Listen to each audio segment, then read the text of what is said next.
My longtime boss betrayed me and screwed me over money he owed me, so I made sure he lost something worth 30 times more, that he dreamed about his whole life. I sat down with RB, told him I'd had enough. He apologized, sort of, blamed his wife for freezing funds, told me he owed me a full year's worth of travel reimbursements and asked for time, said he'd pay me half by September so I could cover renovations on my house. I agreed.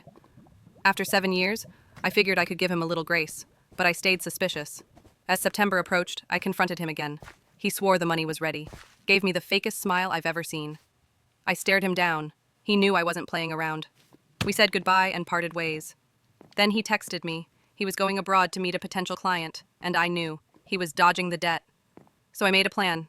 If the money didn't arrive on the agreed date, I'd file my resignation the next day. But fate had other plans. A few days before the due date, I slipped on a ramp and obliterated my ankle.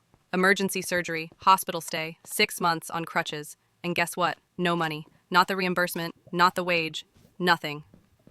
While I was in the hospital, my mom used the last of my savings to pay for the housework. We couldn't cancel last minute.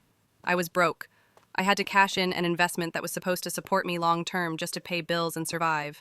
To make it worse, RB even pocketed the government sick pay that was supposed to come to me. He stole money that wasn't even his. That was the final straw. He left me broke, bedridden, and betrayed after 7 years of loyalty. Part 3. The Revenge.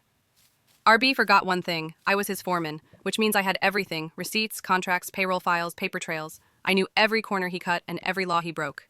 As soon as I could limp out of the house, still drugged up on painkillers, I took it all straight to the authorities. The labor inspector looked through my documents and said wide-eyed, "My God." He broke half the labor laws in the country. And once the government got involved, the hammer came down hard.